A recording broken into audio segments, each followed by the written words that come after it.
अस्सलाम वालेकुम dear students, कैसे हैं जी आप सब लोग। एक और लेक्चर के साथ आपके सामने हाजिर हुआ हूं। आज का जो लेक्चर है वो हम डिस्कस करने लगे हैं एंगुलर डिस्प्लेसमेंट। चैप्टर नंबर 5 जो है ये हम स्टार्ट कर रहे हैं।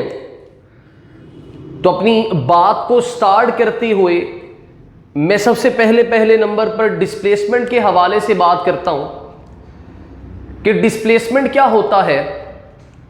हम कहते हैं जी displacement is the change in position. Displacement is the change in position. लेट कर लें आप बहावलपुर का गोल दायरे में एक चक्कर लगाकर आते हैं। आप पूरे के पूरे बहावलपुर का गोल दायरे में एक चक्कर लगाकर आते हैं। तो जब आप इस इनिशियल पोजीशन के ऊपर वापसी पहुंचते हैं, मिसाल के तौर पर एक दफा बात को दोबारा से रिपीट करता हूं कि मैं इस जगह पर खड़ा था, आप आए, मुझे देखा, मुझे देखकर चले गए। इसके बाद मैंने पूरे के पूरे बहावलपुर का एक चक्कर लगाया। चक्कर लगाने के बाद मैं आकर दोबारा सेम पोजीशन के ऊपर खड़ा हो गया। जब आप बाहर से आओगे फिर से मुझे देखते हो और कहोगे यार तो अभी तक गया नहीं। मैं कहूंगा अल्लाह के बंदे पूरे बहावलपुर का चक्कर लगा के आ गए हूं। आप कहोगे चल बे एवं बोली जा रहा है, वहीं का वहीं तो खड़ा हुआ है। तो आपके लिए मेरा डिस्प्लेसमेंट क्या होगा? जीरो के बराबर होगा। क्या होगा? डिस्प्लेसमेंट जीरो के बराबर। क्यों? क्योंकि डिस्प्लेसमेंट है क्या? It is the change in position. It is the change in position. तो जब मैंने सर्कल में एक चक्कर पूरा लगा लिया तो आपके लिए मेरा डिस्प्लेसमेंट क्या हो गया? जीरो हो गया। हालांकि मैंने पूरे बहावलपुर का चक्कर लगाया। तो जब आप कहोगे भाई अभी तक गया नहीं यहां से, तो मैं मारूंगा नहीं पकड़ के? बिल्कुल मारूंगा। तो इसका मतलब क्या हुआ? हमने कहा यार मसला है। मसला किस लिहाज से? मसला इस लिहाज से है कि अब डिस्प्लेसमेंट का जो कंसेप्ट है ये हमारी बाकी जरूरियात को फुलफिल नहीं कर रहा। तो हमने कहा कि चलो डिस्प्लेसमेंट का कंसेप्ट लीनियर मोशन के लिहाज से तो ठीक है, लेकिन अब एंगुलर मोशन में, सर्कुलर मोशन में अब मैं डिस्प्लेसमेंट का अगर कंसेप्ट इस्तेमाल करने की कोशिश भी करता हूं तो वो मेरी जरूरियात को पूरा नहीं करता। तो उसके लिए मैंने एक और टर्म को इंट्रोड्यूस करवाया। उसको किसका नाम दिया? एंगुलर डिस्प्लेसमेंट का नाम दिया। Angular displacement. And angular displacement है क्या कि आपका बॉडी जब सर्कल में चक्कर लगाता है, या कर्व्ड पाथ के अलोंग मूव करता है, तो जितना एंगल थीटा वो कवर करता है, जब आपका बॉडी सर्कल में चक्कर लगाता है तो जितना एंगल थीटा वो कवर करेगा उसको उसका क्या बोलेंगे? एंगुलर डिस्प्लेसमेंट बोलेंगे। अब मेरे साथ पढ़े भी इसको। The angle theta through which a body moves while moving along a curved और सर्कुलर पाथ। इसको क्या कहते हैं? एंगुलर डिस्प्लेसमेंट कहते हैं। इसको क्या कहते हैं? एंगुलर डिस्प्लेसमेंट कहते हैं। अब बेटा गौर कीजिएगा जरा बात के ऊपर। Relation between theta S and R. अब आगे चलने से पहले जो है वो एक दफा बात को आगे नेक्स्ट चीज की तरफ देखते हैं कि चंद एक टर्म्स जो है बेटा गौर करना जरा। लेट कर लें ये आपके पास एक सर्कल मैंने बना दिया। एक बॉडी जो है वो इस सर्कल में मूव कर रहा था। लेट कर लें वो इनिशियली इस पॉइंट P1 पे मौजूद था, फिर वो बॉडी P1 से मूव करके इस पॉइंट P2 तक चला गया।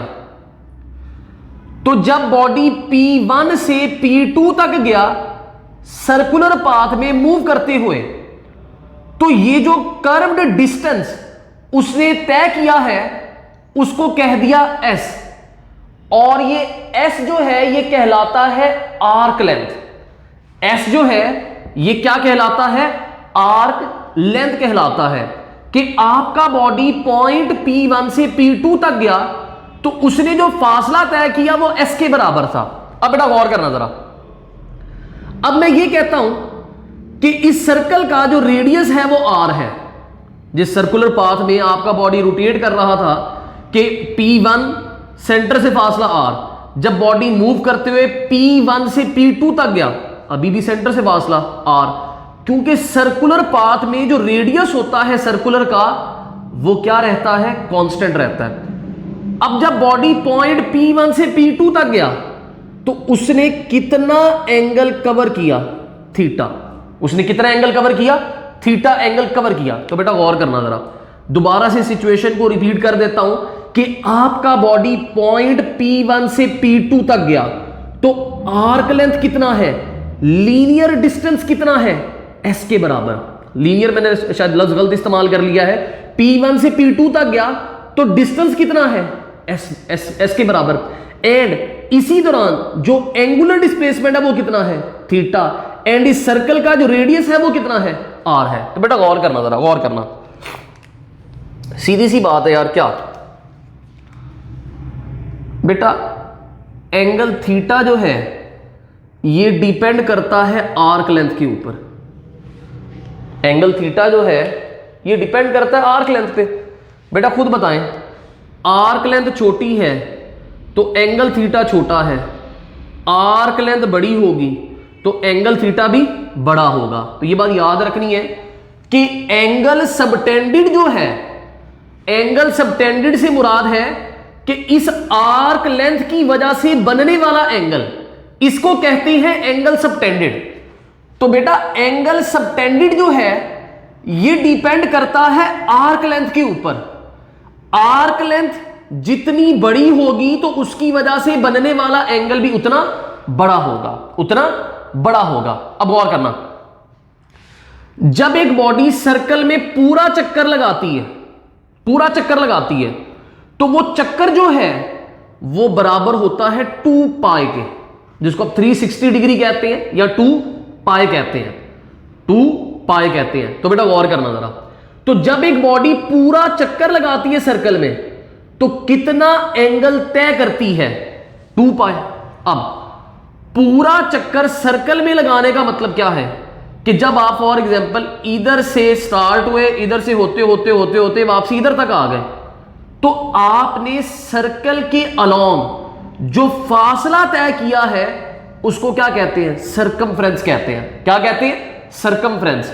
तो बेटा सरकमफ्रेंस किसके बराबर आ जाता है, 2 पाई आर के। 2 पाई आर के मतलब क्या है, एंगल सबटेंडेड डिपेंड करता है आर्क लेंथ पे, टोटल एंगल डिपेंड करता है सरकमफ्रेंस, ये जो फैक्टर कांस्टेंट है।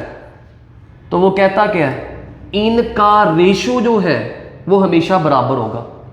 देखो ना, ये एंगुलर डिस्प्लेसमेंट है और ये डिस्टेंस है, ये एंगुलर डिस्प्लेसमेंट का रेशो है और ये डिस्टेंसेस का रेशो है, ये एंगुलर डिस्प्लेसमेंट का रेशो है, ये डिस्टेंसेस का रेशो है।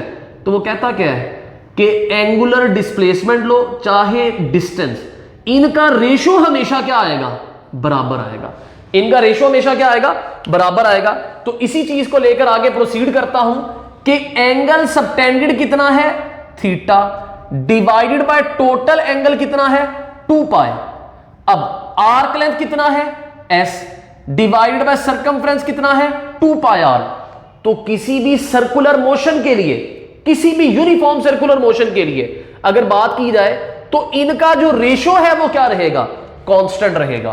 तो ये 2 पाई से 2 पाई क्या हो जाएगा, कैंसल।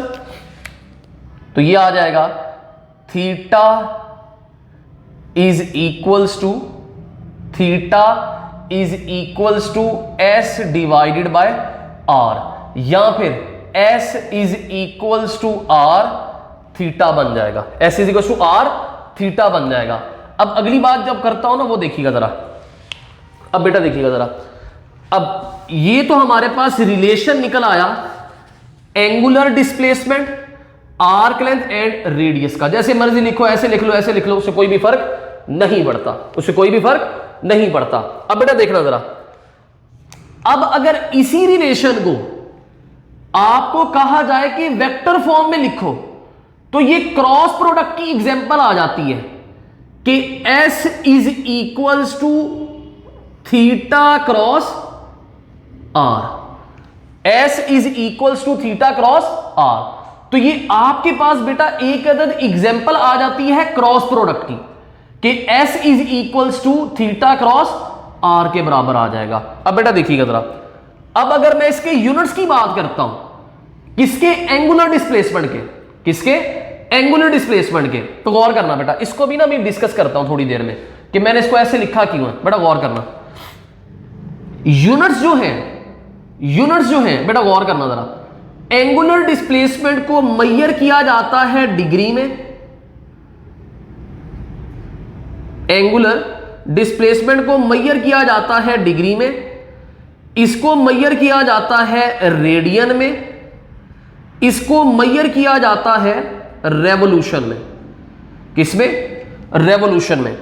तो एक चीज याद रखनी है कि डिग्री भी एंगुलर डिस्प्लेसमेंट का यूनिट है, रेडियन भी एंगुलर डिस्प्लेसमेंट का यूनिट है, रेवोल्यूशन भी एंगुलर डिस्प्लेसमेंट का यूनिट है।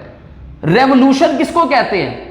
पूरे के पूरे सर्कल के अलोंग एक कंप्लीट चक्कर को रेवोल्यूशन कहते हैं। सर्कल के अलोंग एक कंप्लीट चक्कर को क्या कहते हैं? रेवोल्यूशन कहते हैं।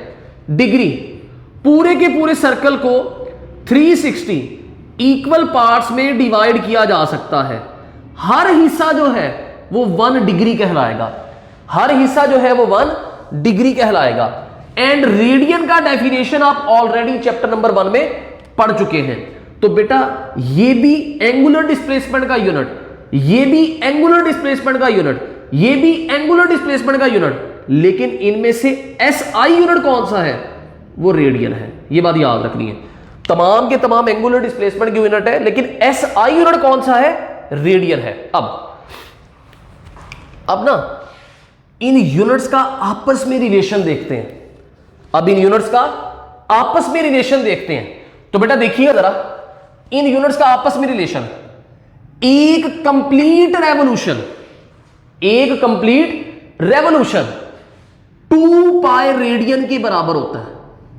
एक कंप्लीट रेवोल्यूशन जो है, एक कंप्लीट चक्कर जो है, एक कंप्लीट चक्कर, ये एंगल, ये 1 रेवोल्यूशन या फिर 2 पाई रेडियन या फिर 360 डिग्री के बराबर होता है, या फिर 360 डिग्री के बराबर होता है। अब बेटा देखिएगा जरा, सबसे पहले नंबर पर मैं काम करता हूं, मैं रेडियन एंड ये डिग्री, इसका रिलेशन चेक कर लेता हूं। तो बेटा 2 pi radian is equal to 360 degree. तो अगर मुझे यहां से 1 रेडियन चाहिए, 1 रेडियन चाहिए, तो 2 पाई इधर ले जाके डिवाइड कर दूंगा। तो ये 360 degree divided by 2 pi, 360 degree divided by 2 पाई। तो बेटा ये आपके पास जो चीज है ये कितनी बन जाएगी? 1 radian is equals to 57.3 degree, 57.3 degree. तो ये बेटा एक और एमसीक्यू आ गया कि एक रेडियन इतने डिग्री के बराबर होता है। एक रेडियन 57.3 डिग्री के बराबर होता है। अब बेटा गौर करना जरा, अब गौर करना। इसी तरह से अगर मैं रिलेशन देखना चाहूं, इसी तरह से अगर मैं रिलेशन देखना चाहूं, तो गौर करना जरा, गौर करना बेटा। अब मैं अगर ये देखना चाहता हूं कि एक डिग्री में कितने रेडियन है, तो एक डिग्री इसको सेपरेट किया, एक डिग्री सेपरेट, तो 360 डिग्री इधर आके डिवाइड, तो 2 pi radian divided by 360 degree को इधर लाके डिवाइड कर दिया। तो बेटा ये चीज हमारे पास आ जाएगा 1 डिग्री इज इक्वल्स टू, जब इसको डिवाइड करोगे तो 0.0174 रेडियन। तो बेटा एक रेडियन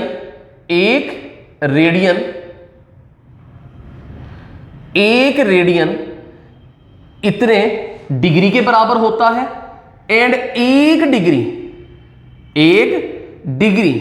इतने रेडियन के बराबर होता है। 1 रेडियन इतने डिग्री एंड 1 डिग्री इतने रेडियन के बराबर होता है। अगर इसी लिहाज से देखता हूं तो नेक्स्ट चीज आ जाता है रेवोल्यूशन एंड रेडियन, कि 1 रेडियन में कितने रेवोल्यूशन होते हैं। तो बेटा गौर करना, 1 रेडियन चाहिए, 1 रेडियन चाहिए, तो बेटा रेडियन को अकेला करूंगा, 2 पाई को इधर लाके डिवाइड कर दूंगा, 1 डिवाइडेड बाय 2 पाई रेवोल्यूशन, 1 डिवाइडेड बाय 2 पाई रेवोल्यूशन। अगर मैं इसको अप्रोक्सीमेटली लिखूं तो बेटा 2 मल्टीप्लाई बाय 3.14 पाई, ये होता है 6.28, ये होता है 6.28। 1 डिवाइड बाय 2 पाई, 1 डिवाइड बाय 6.28, जिसको अप्रोक्सीमेटली अगर लिखना चाहूं तो 1 डिवाइड बाय 6 लिख सकता हूं। तो 1 radian is equals to 1 divided by 6 revolution आ जाएगा। 1 radian is equals to 1 divide by 6 revolution आ जाएगा। तो ये बेटा हमारे पास एक और एमसीक्यू आ गया। तो ये तमाम की तमाम छोटी छोटी सी बातें बेटा इसके अंदर, उम्मीद है बेटा आपको ये बात समझ में आई होगी। अब बेटा नेक्स्ट चीज देखिएगा जरा। अब अगर नेक्स्ट चीज की बात करता हूं तो इस रिलेशन के हवाले से, ये रिलेशन देखने में बड़ा सिंपल है लेकिन ये धोखा देता है। कैसे? मैं मिसाल देता हूं, वो आपको ये कह देता है कि एंगल है 2 डिग्री, एंगल है 2 degree, angle 2 degree and radius जो है ये है 1 मीटर। तो ये बताएं आर्क लेंथ कितनी होगी? एंगल 2 डिग्री, रेडियस 1 मीटर, तो आर्क लेंथ कितनी होगी? आप कहोगे कोई मसले वाली बात नहीं है, मल्टीप्लाई कर देंगे तो जवाब आ जाएगा 2 मीटर। गलत। इस रिलेशन में जो थीटा है ये डिग्री में नहीं है, ये रेडियन में है। तो ये बात याद रखनी है कि इस रिलेशन में लिखा गया थीटा जो है ये रेडियन में है, ना कि डिग्री में। तो इसका मतलब ये हुआ कि अगर वो इस रिलेशन के अकॉर्डिंग आपको एंगल थीटा डिग्री में या रेवोल्यूशन में देता है तो आपने उसको रेडियन में कन्वर्ट करना है। कि मिसाल के तौर पर 1 डिग्री में 0.0174 रेडियन होते हैं, तो इसको मल्टीप्लाई करके जो आंसर आएगा वो आपका करेक्ट माना जाएगा। दोबारा रिपीट कर रहा हूं कि ये जो एंगल है ये रेडियन में जवाब बताता है, ना कि डिग्री में। तो अगर वो डिग्री में दे भी देता है तो पहले उसको रेडियन में कन्वर्ट करेंगे, पहले उसको रेडियन में कन्वर्ट करेंगे। अब बेटा नेक्स्ट चीज देखिएगा जरा, एंगुलर डिस्प्लेसमेंट का बेटा डायरेक्शन। अगर मैं एंगुलर डिस्प्लेसमेंट की डायरेक्शन की बात करता हूं तो सिंपल सी बेटा बात है, गौर करना जरा। ये आपके सामने डायग्राम भी बनी हुई है।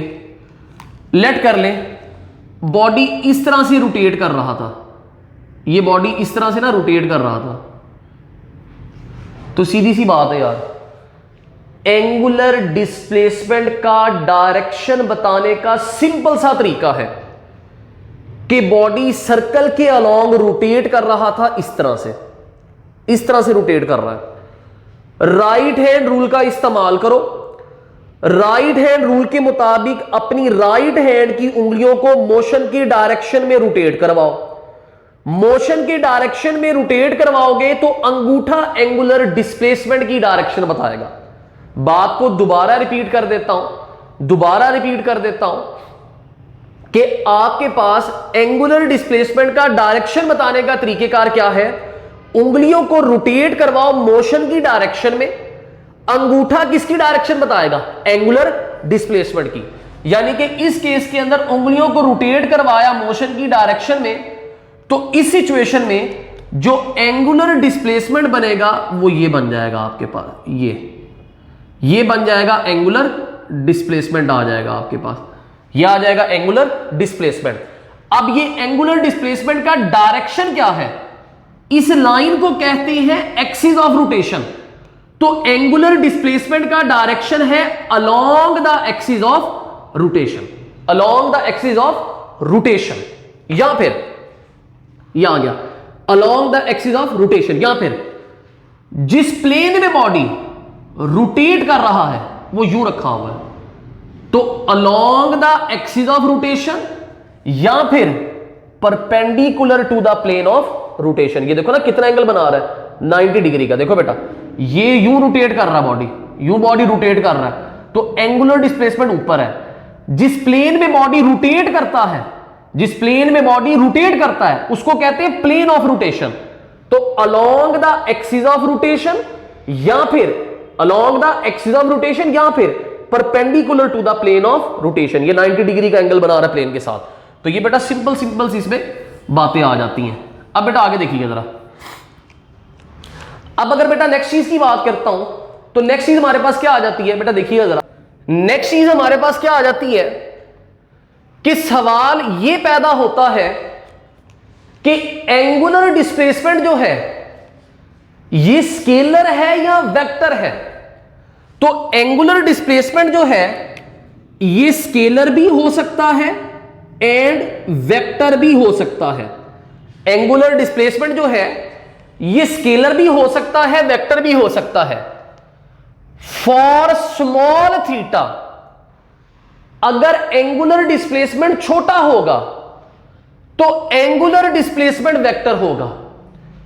फॉर लार्ज थीटा अगर एंगुलर डिस्प्लेसमेंट बड़ा है तो तब वो स्केलर के तौर पे ट्रीट होगा। बात को दोबारा रिपीट करता हूं, अगर एंगल स्मॉल होगा, एंगुलर डिस्प्लेसमेंट स्मॉल होगा तो आपका एंगुलर डिस्प्लेसमेंट वेक्टर होगा। अगर एंगुलर डिस्प्लेसमेंट लार्ज है तो आपका एंगुलर डिस्प्लेसमेंट क्या कंसीडर होगा, स्केलर। अब इसकी वजह बताता हूं, देखिएगा बेटा। आपको वेक्टर की डेफिनेशन बताई है, वेक्टर ऐसी क्वांटिटी होती है, गौर करना, वेक्टर ऐसी क्वांटिटी होती है जिसका मैग्नीट्यूड भी होता है, डायरेक्शन भी होती है। सिर्फ हम इस दो पे गौर करते हैं, तीसरी चीज भूल जाते हैं। क्या? एंगुलर एक वेक्टर तब वेक्टर कंसीडर होता है जब उसका मैग्नीट्यूड भी हो, डायरेक्शन भी हो एंड साथ में वो लॉज ऑफ वेक्टर एडिशन को भी ओबे करे। आप कॉलेज में दाखिला लेते हैं, आपने कॉलेज की फीस भी भरी, कॉलेज का यूनिफॉर्म भी खरीदा, उनके हर रूल माना, लेकिन अगले दिन AK-47 साथ लेके चले जाते हो तो कॉलेज में बैठना अलाउ करेंगे? कभी भी नहीं, क्योंकि कॉलेज में AK-47 लाना अलाउड नहीं है। उसी वक्त आपको बेटा किक आउट कर दिया जाएगा। तो यह बात याद रखनी है, वेक्टर ऐसी क्वांटिटी कंसीडर होती है जिसका मैग्नीट्यूड डायरेक्शन के साथ साथ अगर वो लॉज ऑफ वेक्टर एडिशन को ओबे नहीं करता तो वो वेक्टर कंसीडर नहीं होता। तो गौर करना बेटा। अब ऐसी सिचुएशन में स्मॉल थीटा के लिए तो एंगुलर डिस्प्लेसमेंट कम्यूटेटिव प्रॉपर्टी को होल्ड करता है। स्मॉल थीटा के लिए एंगुलर डिस्प्लेसमेंट कम्यूटेटिव प्रॉपर्टी को होल्ड करता है, लेकिन लार्ज डिस्प्लेसमेंट के लिए वो कम्यूटेटिव प्रॉपर्टी को होल्ड नहीं करता। मतलब A जमा B, A plus B is equals to B plus A, मतलब इसको कहते हैं कम्यूटेटिव प्रॉपर्टी कि A plus B is equals to B plus A।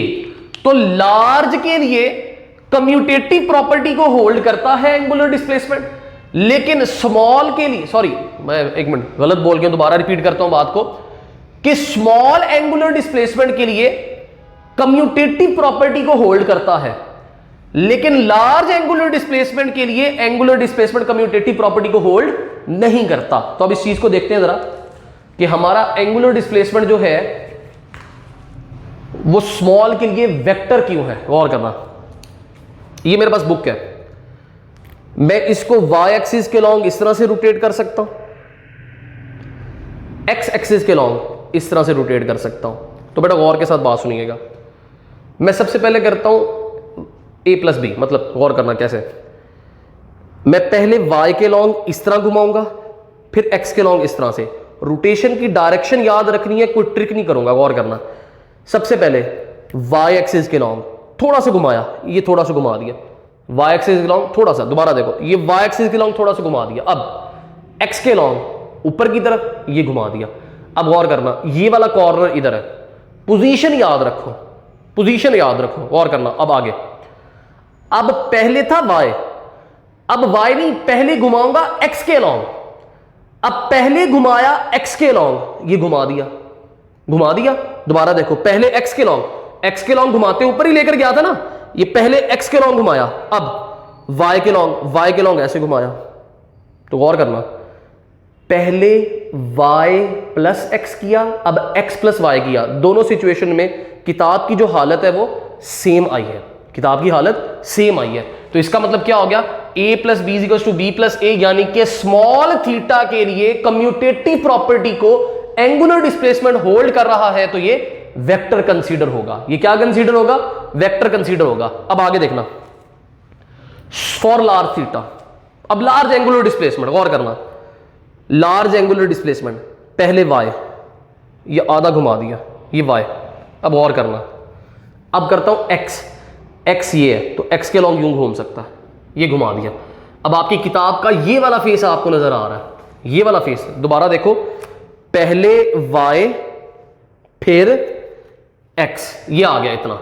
अब गौर करना, अब ये हालत थी किताब की, अब गौर करना, अब पहले x करता हूं, अब पहले x, ये x है तो पहले x, ये आधा घुमा दिया, अब ये x हो गया, ये x के लॉन्ग घुमा दिया, अब ये है y, तो y के लॉन्ग ऐसे घूमेगा। तो गौर करना जरा, किताब की हालत सेम आई है, किताब की हालत सेम नहीं आई। तो इसका मतलब ये हो गया कि पहले किताब का ये वाला मुंह आपको नजर आ रहा था, अब किताब का ये वाला मुंह आपको नजर आ रहा है। तो इसका मतलब ये हो गया कि स्मॉल के लिए a प्लस बी प्लस ए के बराबर नहीं है। तो ये आपको रीजन भी बता दी कि for small theta angular displacement is considered as vector and for large theta angular displacement is considered as scalar. अब बेटा आगे देखिएगा, angle between theta S and R, कि इन तीनों का एंगल आपस में होता कितना है, गौर करना। वेक्टर फॉर्म के लिहाज से ये एंगल थीटा आ गया, ये बेटा हमारे पास आर आ गया, ये हमारे पास आर आ गया। एंड बेटा अगर देखा जाए, अब मैं जरी सी बात है, कोशिश करूंगा कि इसको परफेक्टली ड्रॉ करूं, तो ये सिचुएशन बन जाएगी। ये अपने लिहाज से तो मैंने परफेक्टली ही ड्रॉ करने की इसको कोशिश की है, लेकिन ये एक्चुअल के अंदर ये यूं बन रहा होगी सिचुएशन ये। तो गौर कीजिएगा, ये थीटा ये ऐसा आ गया। तो बेटा गौर करना, बेसिकली सिचुएशन ये है कि ये थीटा पड़ा हुआ है, ये आर पड़ा हुआ है और ये एस है। अब देखो जरा, जो मर्जी कर लो, इनका आपस में जो एंगल है वो कितना है, 90 डिग्री है। देखो जरा, ये तीनों आपस में, ये जो तीनों मार्कर मैंने इस तरह से अरेंज किए हैं, ये आपस में कितना एंगल बना रहे हैं, 90 डिग्री का। चाहे इसके साथ देखो ना जरा, ये अरेंजमेंट यूं है, अगर मैं इस अरेंजमेंट को इधर से उठा के इधर शिफ्ट कर दूं तो अब खुद देख लें कितना एंगल बन रहा है, हर कोई आपस में 90 डिग्री का एंगल बना रहा है। तो angle between theta S and R जो है, ये किसके बराबर है, 90 डिग्री के बराबर। किसके बराबर, 90 डिग्री के बराबर। तो ये बेटा हो गया हमारे पास आज का लेक्चर। किसी भी किस्म का कोई क्वेश्चन हो तो बेटा आप पूछ सकते हैं। थैंक यू जी, अस्सलाम वालेकुम।